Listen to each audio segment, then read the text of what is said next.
Ladies and gentlemen, good morning. My name is Vuzane, and we are coming here for the second time now after we've introduced the sessions to you. I would like again to welcome you on the teaching and facilitation schedule.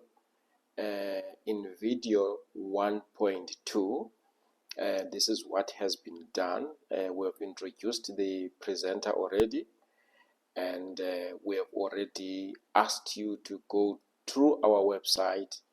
And in the website, as you go through the website, you'll find out who we are. And after you've done that, you go to a tab called Frequently Asked Questions, and you go through the frequently asked questions. And in the website and the frequently asked questions, you will get an understanding of how to contact us. Yes, we have one or two glitches in terms of contacting us, but our emails are working perfectly. It's just that our WhatsApp and our telephone hasn't been. In other words, when you call, it goes through the fax. So we're still fixing that. And we have already mentioned the way forward. Now, in CPD 1.3, you will be interested to know what is the material that is available for this CPD phase. So we've got the lineup, this document that is in front of you. Then we've got the author's note, the book itself. Then we've got the slides that we are going to be dealing with. Let us go to the book itself. Now, this is the book that you should have in your disposal. This book has been uploaded on the CPD material site, and it's called Author's Note.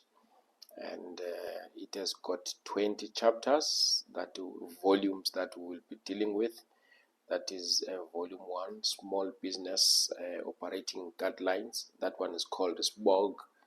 And in volume 2, we'll deal with tax affairs of married couples.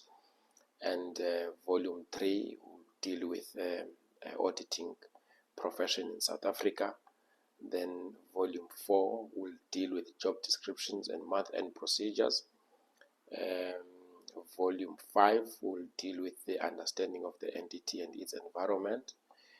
Then volume 6 will deal with the desired knowledge. Then volume 7 will deal with business stakeholders. Then volume 8 will deal with a big file with supporting documents there. Then on volume 9 we'll deal with consultation engagement. Volume 9 and volume 10 are meant for the board courses. Then volume 12 will deal with industry legislation and updates. And volume 11 will deal with small business legal aspects. So far we've got 3 laws that we have written and completed. That's what will form part of this syllabus. Then you will have volume 12, industry legislation and updates, volume 13, small business stakeholders engagement, and volume 14 and 15 will deal with auditing of small business in South Africa. Volume 16 will deal with business continuity solutions. Then volume 17 will deal with business valuation techniques, and volume 18 will deal with business basics and going concern test, and volume 19 business plans and profile. Then what is not included here is volume 20, where we'll be dealing with business policies. Let's get into it. Then we've already introduced the authors. The authors here, it's myself, Vuzane, and there are my qualifications over there. And then we've got Mihle Machucha Vuzane. There are her qualifications there, and you are happy to find those in volume on the volume itself, volume 0. So in the nutshell, when we start with volume 1, in this volume we're trying to give you the overall compliance schedule of all small businesses. And here we understand that most of the business people would want to start business as soon as possible. And what we have picked up is that there is poor regulation. There is so much poor regulation in South Africa about small businesses. And this has created an impression that if you want to have a business, you can start a business, create a business, and leave the business at any point. And this impression is wrong, because you cannot do that. It's just wrong to think that you can start a business and when you feel fit and you leave it at anyhow. The business itself, the government business itself as an initiative is a great process to allow people to get into business in their magnitude. That is a good business, sorry. That is a good initiative, but the problem is that people were not empowered to understand what business is, and people are still not empowered to understand what is business, and that has created a lot of problems. And today, some of the problems that we find, is that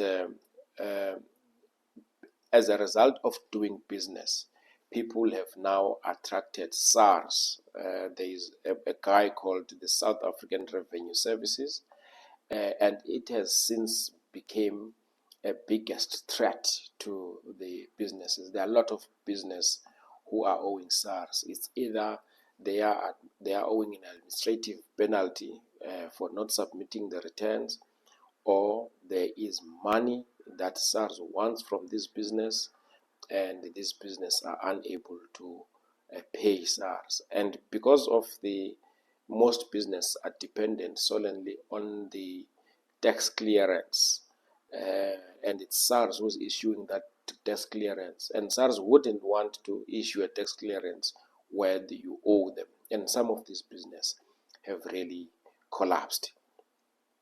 And what we're trying to do here is to help businesses to ensure that whatever they do, they escape the needle of SARS. All right.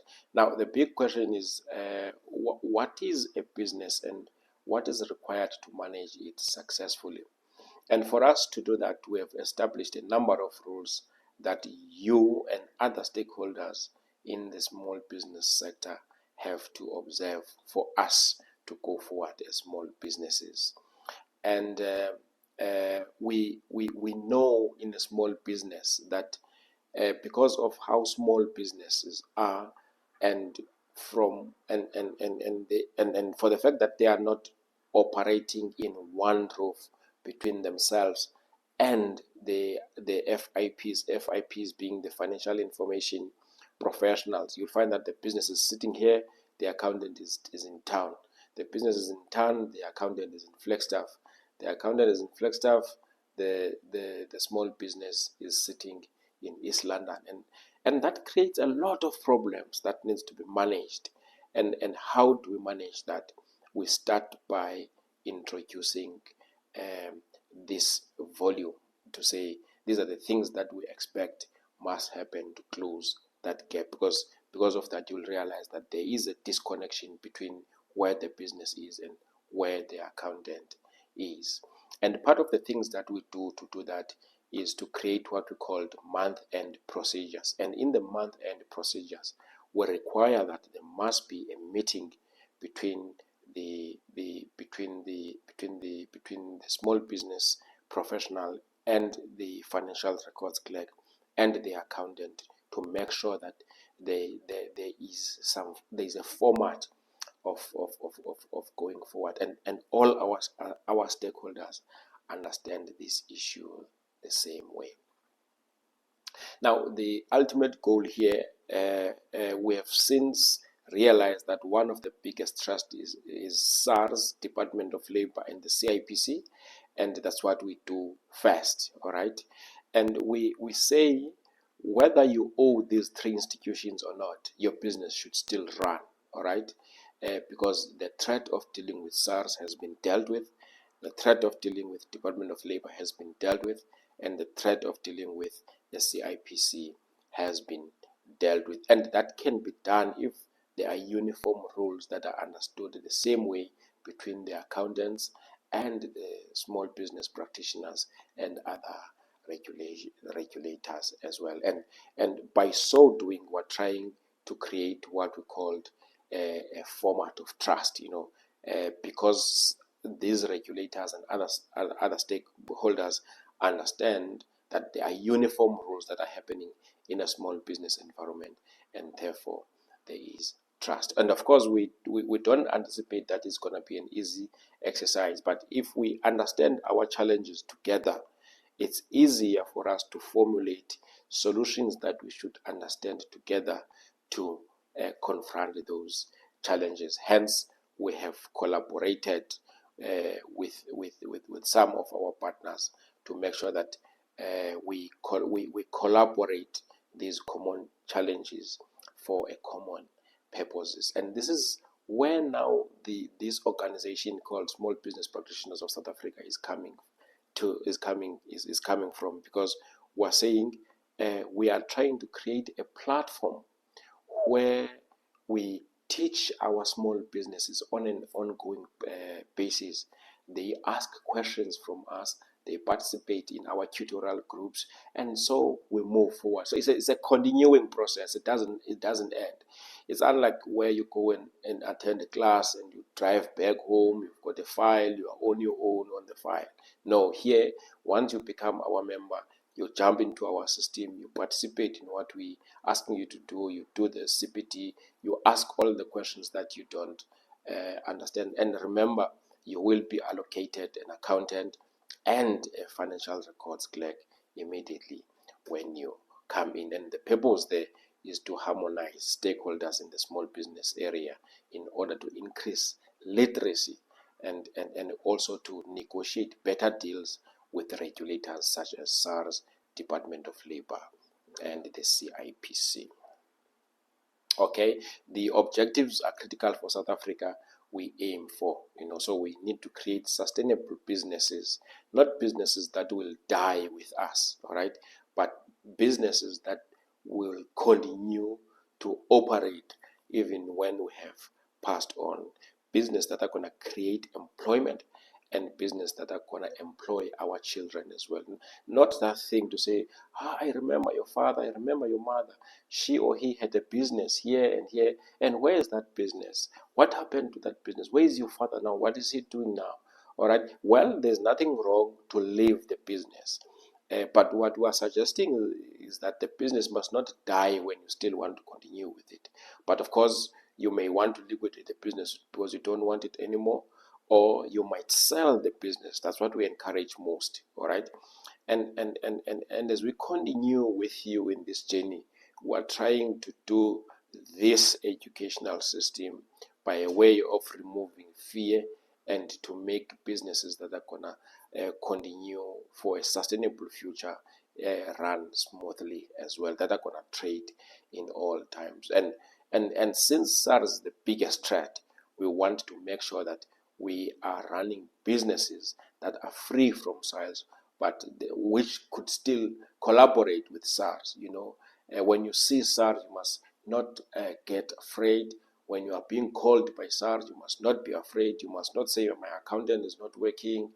When you get an email from SARS, you must read that email nicely and percolate a response that is going to meet what is required by SARS. Because SARS is not going to stop doing their job, but what needs to be understood is what is our responsibilities against what SARS wants. In volume 2, perhaps before I go to volume 2, I think I want to explain volume 1 in a form of soccer, soccer as a sport. Soccer doesn't start from the TV, from us watching the game. Soccer starts a little bit backward from there. It starts by maybe at school, and it starts by those who want to play soccer, those who eventually want to play soccer, understanding the rules. What is football? The aim of football is to score goals. How many players in the field? It's 12, 12. Can it be 11 sometimes? Can it be 10? Why? Who's the goalkeeper? How do we identify a goalkeeper? What is the formation in the soccer? What is the pitch? What does each line in the pitch means? Where is the center? What does the center means? Where is the coach? Where will the coach sit? Where are the reserves? Where would the reserves sit? Who will be governing the match? It's SAFA. SAFA is responsible for doing that. What is the role of the Premier League and soccer in a football match? Who is the fourth official? What is the role of the fourth official? What does he do? And where will I find the fourth official in the pitch? And who is the referee? What is the purpose of the referee? Is the referee superior to SAFA? Is the referee superior to PSL? What is the role of the referee?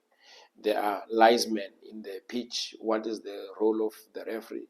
What is the role of a linesman? There are two linesmen. The linesman that is going this side, and there's a linesman that is running this side. What are they there to do? There are soccer poles, goal poles. What are those goals there to do? What is the process of starting a match? What is the process of ending the match? And who's doing that? And how do we identify a goal? When is it a goal? And what is the process of a ball from where it is and becoming a goal? When is a yellow card issued? When is a red card issued? What is a foul? Do we understand what is a foul is? And after this, you will realize that not only the soccer players who need to understand these rules, also the spectators in the grandstand need to understand these same rules the same way. So football has been well educational. People have been taught on how to understand these rules, and they've understand them the same way. And if you look on this further, you'll find that after the match of Sundowns and Pirates, and there is a goal that is on dispute, you'll find that it's not the players only who saw this was offside. Even people at the grandstand noticed that this was an offside. Then from there you realize that people understand the game the same way. They understand the rules the same way. There is no difference. If there is a difference, it needs to be clarified to say, no, this was not a foul because this player was facing this side when the ball was coming. And when the ball came, this player came this side, allowing this to be offside. But because they were facing in the same direction, even if this one was forward, this was not an offside. So these things have to be explained so that we arrive at a conclusion. At the beginning of football, you have to understand what is the ball, what is the role of the ball, what are the problems with the ball, what are the advantages of the ball, how do you enjoy the ball, what is the stress that is coming with the ball, how to head, how to chest the ball, how to trap the ball, and which other parts of the body you can use to play the ball. Can you use your hands? No. Can you use your shoulders? Yes. Can you use your waist? Yes. Can you use your palms? Yes. Can you use your neck? Yes. Can you use your head? And all those things. Can you use your thighs? Can you use your knees? Can you use your feet? At which point can you use all of these gestures? And which how do you handle a ball and what is called an automation? So if you understand that, it's easy for you to understand how these rules in volume 1 will help us to run our businesses. And what we don't want is a foul or a tackle that is going to take one of the players with a stretch outside the pitch or even to hospital. How do we avoid that? How do we play fairly in this game with our counterparts, being our customers, being our suppliers, being the regulators, being the employees themselves? So we have to understand the ball game the same way. I think that one for me is a very crucial point. Let us go to volume 2 now. In volume 2, we're talking about tax affairs of married couples. I think what is important and what we need to understand is that a lot of people are either married or they are about to get married soon. That one is the fact. People are married or they are going to get married soon. Well, it depends on whether you are already in business or you are not in business. And I think for me, this part is very important for someone who is about to get married and has got intentions of starting a business. And for someone who has been into business and is going to get married. And for someone who has been married, has been in business, but has not really looked on the consequences of a marriage. And in this way of doing, we are trying to create a common language to say, how do married people have to understand business? And here, this volume doesn't have to be bought by the business owner or the business practitioner, but the spouse who's not involved in business can buy this volume just to familiarize himself or herself about the role of their marriage into the business that his spouse or her spouse is dealing with. And of course, what we do here is to start by talking more about the existing marriage regimes, to say, well, let us understand the role of business first, according to their tax consequences. And once we understand the consequences, let us now understand the role of the marriage regime itself to these tax consequences and to the business itself. And we understand that there are two marriage regimes. There is in community of property and out of community of property, excluding accrual. And also, besides talking about the married couple, couple, we also need to understand how is a business affecting the children. There are people who are in business and working somewhere. How is the business playing in that role? There are people who are in business only and not married, but their spouses are married. And their spouses are working. And what is the role of business in that? What will happen when I was working and my business is still continuing and I'm retiring? What will happen if my business is still working and I'm divorcing? And how do I maintain my spouse with regards to that? And what happens if my business is continuing and I'm dying and the owner of the business is dying? And what is happening when the business is continuing and I have died? And what are the tax consequences for that one? And one of the things that we want to quickly circle in this volume is that we have seen that in most businesses, people like to use the business bank card to transact for their personal transaction, and also use the same card to transact for business purposes. And most of the accountants get confused on how to deal with those instances, and especially when you have to look on the bank charges. How do you allocate bank charges between personal and business expenses, and what must you do with personal expenses. Because remember, it could well have been that the small business owner was asked, how much do you earn per month? All right, and that question is mainly for tax purposes, and sometimes because of how small our businesses are, and how cash has become a problem in our businesses, you will realize that people do not give themselves a fixed lump sum as the salary, because it's not there. You'll find that someone has answered the question by saying, I'm earning 20,000 rand, but has never gotten to 20,000 rand. How do you collect information from these personal transactions against the 20,000 rand that has never been paid? And how these two amounts, the personal card transactions, the 20,000 rand, and how do they feed to the employees' tax, the so-called pay as you earn. So here we are dealing with things like those ones. You'll find sometimes that there is a transfer to the spouse, there's a transfer to the child, there's a transfer to the mother, to the sister from the business account. And what does that mean in the nutshell? We talk about that in volume 2 and 6.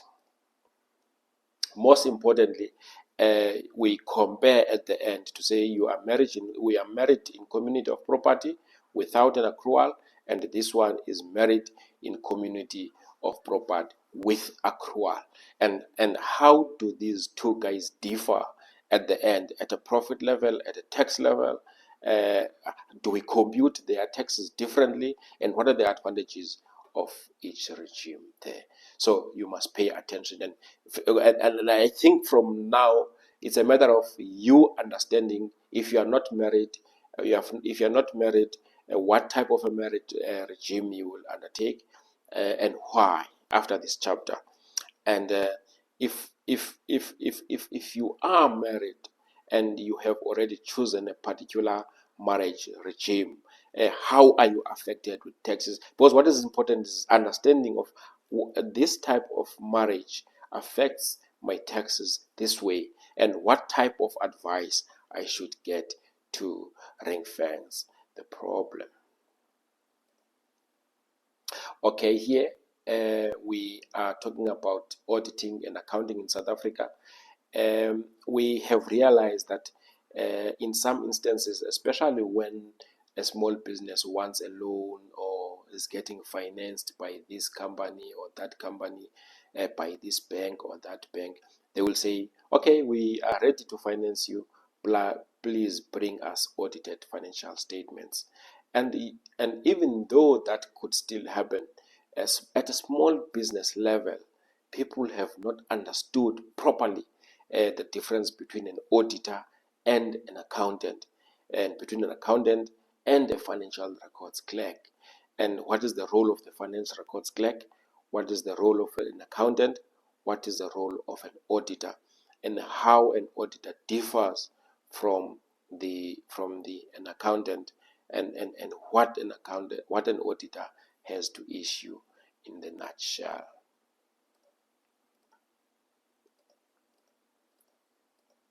Okay, then you get to volume 4. Volume 4 is talking about job descriptions and month-end procedures. We've already talked about this when we were talking about volume 1, the SBOG, to say what is important now is to separate the roles and responsibilities in the small business environment. Let us create people who are coming from TVET colleges, and let us professionalize these people and empower them, and we will call them financial records clerk. They've got a specific responsibility, and there is something that they must do for the businesses that will employ them at each month. And let us call chartered accountants to sign the financial statements. Let us call the business owner to facilitate the work of the business and for the distribution of the work to these two guys. And in across all small businesses, we must understand that what each date in the calendar means and what it must be done. so that we understand that information has a value only when it is processed and is completed, and the processing is completed at a particular time. That's what this volume is all about. So we're trying to create a language that we all gonna understand the same way, and for accounting and financial recording to have some meaning over there. Part of the problems that has been created, in fact, that wants this solution is that, in a small business environment, there are no big or small players. If you're an accountant, if you're a chartered accountant, you're working in a small business environment, you've got a sole responsibility, a same responsibility with someone who's not an accountant. So I think just to mention that we had a situation. We always have a situation, because we are chartered accountants, where when we work on something for a client, then work is good. Remember, work can be good, but cannot be satisfactory to the client. For instance, work can be good where your workings end up asking the client to go and pay SARS. The work was good, but the only problem there was that you arrived at a tax due to SARS. Work can still be good if you arrived at a loss. There's not a problem. But at a small business, you'll find that what has been accepted and what is realized as right is when the client doesn't have to pay SARS, And when a client takes a file from us and gives it to another client, and we've already made workings and all of that, and some of these guys will instead of interpreting what we've done for the client or to the client, they will say, no, this work is wrong. The reason for that, the work to be wrong, is not because the work is wrong, but perhaps there isn't an effort, or there isn't an educational skill or experience, and there's no technicality to understand what we've done for the client to understand. And the best solution out of that is to say, no, this is wrong, don't worry about it, and I'm going to show you what is right. And the accountants will start to make their calculations to impress the client. And at a small business, we are saying, let us stop impressing the clients. In other words, doing or telling them what they want to hear, but at least let us educate them to understand what needs to be done. I think at this slide, that's what we are trying to do. All right. Now we've got volume 5. Volume 5, what we've done in volume 5, we've tried to make a narration of one of the companies to say, this is what is happening in this company. All right. And we want to give you this volume up front and say, keep this volume. And as we continue with the rest of the program, especially volume 6, you just compare what you are learning with. It's either you've got your own company or you are new in what we are doing, a small business environment. But we use volume 5 for you to compare what we are teaching you with what is happening in volume 5. So volume 5, we've created a company, and we have tried to describe what is happening in that company. And in volume 6, we're telling you exactly what should be happening in the company. So if you are taking volume 6 and you put it here, and you're taking volume 5 and put it here, and you take our discussions as we progress with the program, you should be able to give more input to volume 5 and say, no, this is not, from the understanding that I'm getting from volume 6, this part of volume 5 is wrong, and this is why I'm saying this is wrong. This person should be doing this, this person should not be doing this. And once you are able to do that, you are able to respond to volume 3 as well. Volume 6. Volume 6 is desired knowledge. So in volume 6, now what we're taking you step by step. That's where we're saying to you, do this, don't do this, do this, do this, do this. Okay, you've got employees, do this. Okay, don't do this. Okay, whether you've got assets, when you've got assets, you must do this. We're gonna deal with some of the elements of this chapter, volume cycle 2.1, when we are dealing with cycle 3 CPD, where we'll be dealing with financial statements and where we'll be dealing with combined reporting assurance, the car. So there we are explaining to you, we're first giving you the business functions and the business line items. And in each business line item, we are teaching you what you must do, what you must gather, and how you must do that. So volume 6 is all about doing now, to say, okay, here is my business. What is it that I should know? Having read from volume 1 up until volume 5, and I'm using volume 5 to compare with volume 6, and now I'm learning there to say, wow, I didn't know this. I didn't know that when I'm dealing with assets I must do this. Oh, I didn't know that when I've got employees, this is what I must do. I didn't know that when I've got assets, this is what I must do. I didn't know that when I've borrowed money from the bank, this is what I must do. So volume 6 is all about doing, because remember, in volume 6 the ultimate goal is to do financial statements. And as if you remember our explanation about football in volume 1, volume 6 now is the playing part. How do you play your game to make sure that you score a goal correctly? There is no foul, there is no offside, there is no yellow card, there is no red card. How do you play your ball without a foul, without any of the two cards? So the volume 6 becomes important in doing that.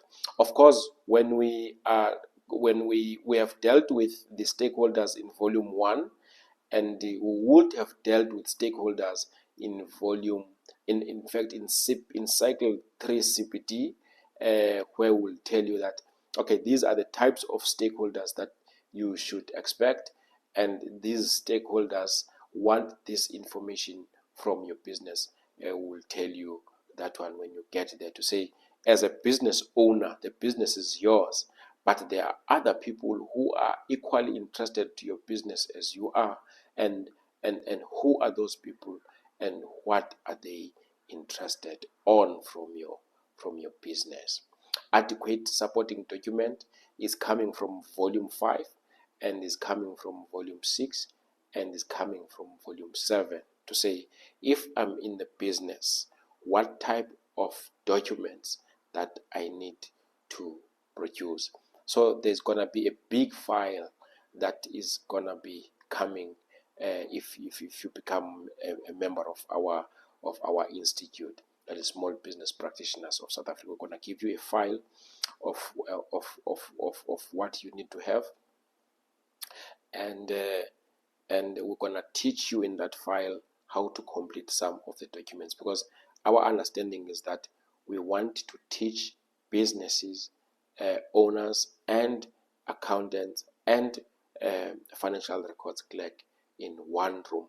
And if we do that, we can possibly influence TVET colleges to understand what is at crux in small business environment. So here, the sole responsibility is given to a director, all right, and there are requirements in the Companies Act that says the company director must maintain adequate accounting records, but the Companies Act doesn't specify what are these adequate financial records. So we're gonna deal with that here in volume 8. Now, it further says the adequate accounting records must help the business to conduct an audit or an independent review as required. Okay, so we must not know when there is an audit to be undertaken that we should have kept a certain document. So what we're trying to do here is to help our small businesses just proactively and upfront to understand what type of these adequate accounting records. And these accounting records must be kept such that there is no theft in the business, there is no loss, and there is no intentional accident or distraction or falsification to facilitate discovery of only falsification and to comply with applicable legislation dealing with accounting records. So you as a business owner, the Companies Act is requiring you to understand what we have called volume 6. So volume 6 is going to help you to keep these records, to understand these records, and to identify these records, so that when these records are required, you are able to produce them. So the ultimate goal is to produce annual financial statements, but these financial statements must be produced upon appropriate accounting policies. We're going to show you what is an accounting policy when we're dealing with volume 8, and we're going to show you what are accounting estimates when we're dealing with volume 8. So you can see that the ultimate goal of volume 6 and volume 8 is to help you to achieve the requirements of the South African Companies Act. In other words, this is the law in which, after you have dealt with our program, you should not have a problem in complying with the law. And of course, there are a number of questions that we're asking there, which you will be happy to deal with. So going forward, we seek to resolve all the questions that we have highlighted and read above, and we have no doubt that you can see how difficult this task is, and we hope that you agree that this task must be attended as soon as possible. But that can only be done if we understand the problem the same way, and if people are made to understand what is the problem even from the first place, and how to identify this problem, how to circumvent the problem, and how to distribute the problem amongst themselves, and what is the role of the accounting in the problem, what is their role in the problem as business owners, and what is the role of financial records clerk. And if we combine all these roles, can we come up with a better solution to move our businesses forward? Volume 9 is for those who will be sitting for our exams, and volume 10. Small business aspects, we are dealing with the law here. What type of law you must understand as a small business practitioner, and when does that law apply? And we are not expecting you to master the law in its entirety, but we are expecting you to understand only the law that is required from a business point of view, so that you avoid making unnecessary mistakes that may end up finding you in court. And because courts penalize fearlessly and they don't play, and sometimes at court there is no distinction whether someone has done something right or the person made a mistake. But if you understand these laws, you will have a clue of what is required from your business. And those are the questions that we are asking you to say, how is this achievable? And we can only solve this problem when we combine volume 8 and volume 6.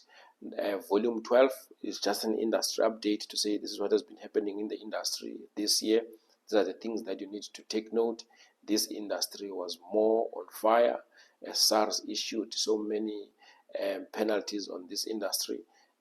So many people were arrested in this industry.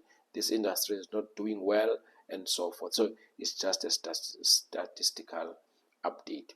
Then here, volume 13, small business and engagement. What we are trying to do here, we are making people to understand more about their stakeholders. Volume 14 and volume 15 must be read together with volume 3, because they were trying to show you what you must expect when the auditors come.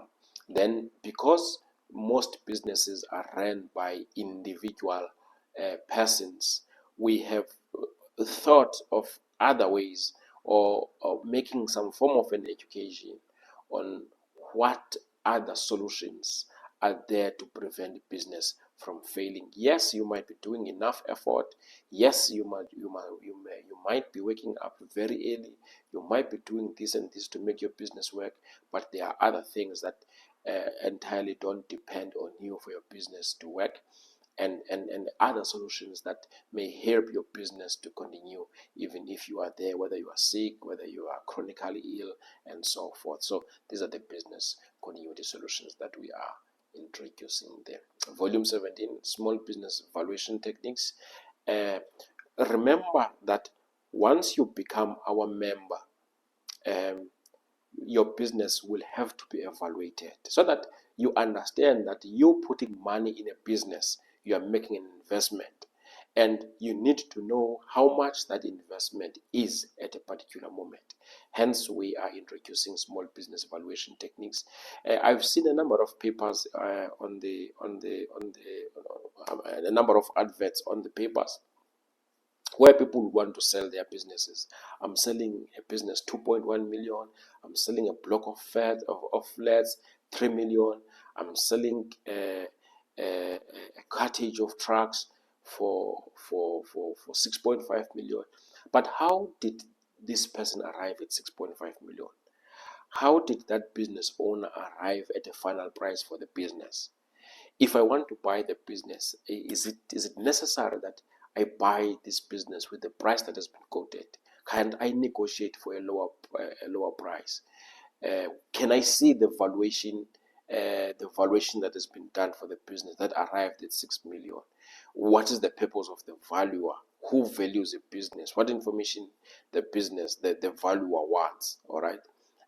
To value this business. So a valuer is someone in our midst, different from a chartered accountant, different from a financial records clerk, even though this person can still be a chartered accountant, and even though this person can still be an auditor.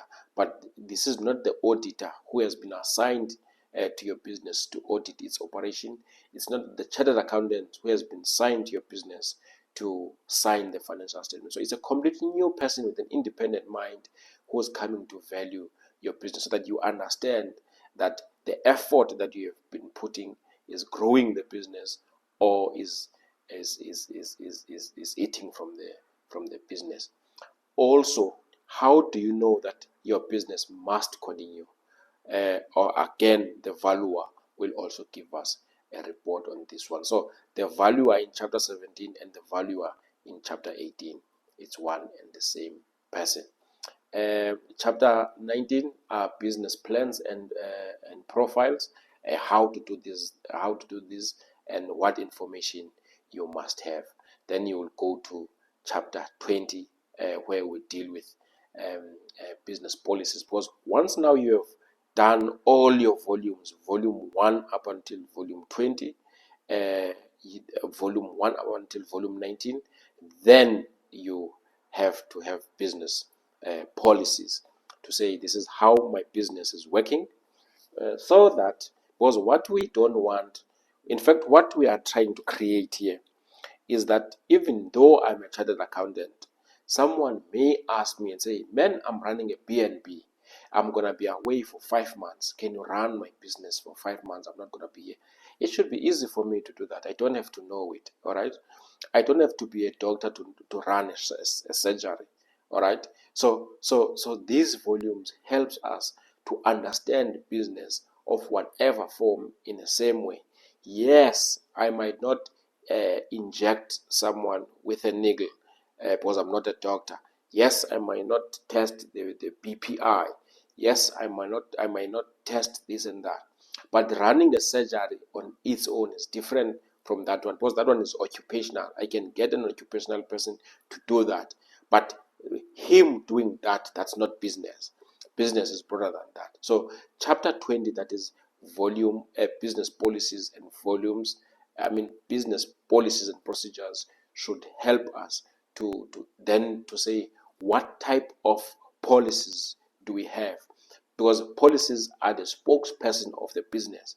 They tell us that this is what is happening in the business, this is how we should all do it, and this is what must not be done, and this is what will happen in the event someone is transgressing So this is what we call business. So we have a volume also, volume 20, that is dealing with policies. We've already provided policies there. So you're going to take volume 20 and together with the business that you want to be, and you're going to help us to say, no, this policy, I'm not going to need it, but I'm going to create a new policy that is going to deal with this one. The reason for this policy is this and this and this and this.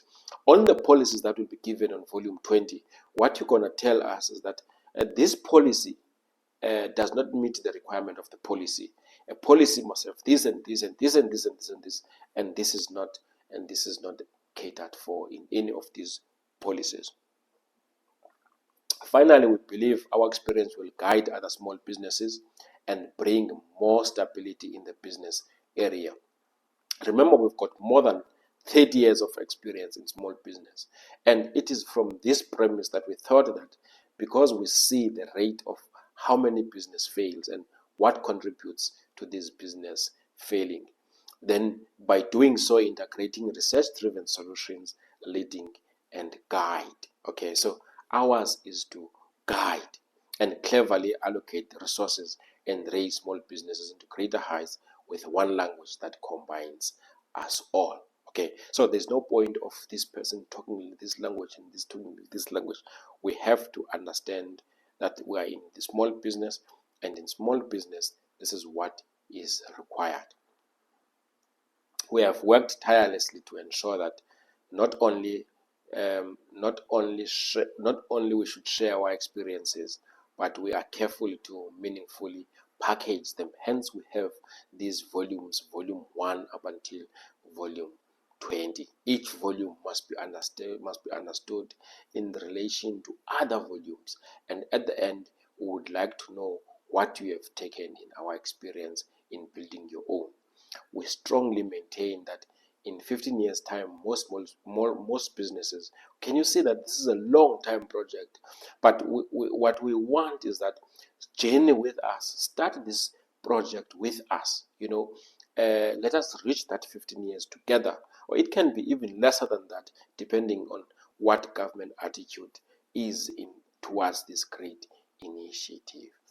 We strongly maintain that in 15 years' time, most businesses will be keen to enlist because of how powerful the guidance has been. We understand that this is a new guide to small businesses. There might be glitches there and there, but with your help, we understand that ultimately we will reach the intended goals that we want to reach. And finally, all businesses that use our advice must be guaranteed to be an employer of our children. All right. Well, we're not saying keep your business if you don't want to keep it, but all what we're saying is that in the event you want to sell a business, sell it. But circumstances must not force you to sell a business because of lack of knowledge. And when there's lack of knowledge, we want to be there for you to understand some of the things. And thank you so much for your interest in this volume. Now, what we're going to do next time, we're going to be getting into other areas of the business. Let me see you in the next chapter. Thank you so much for attending, and stay blessed.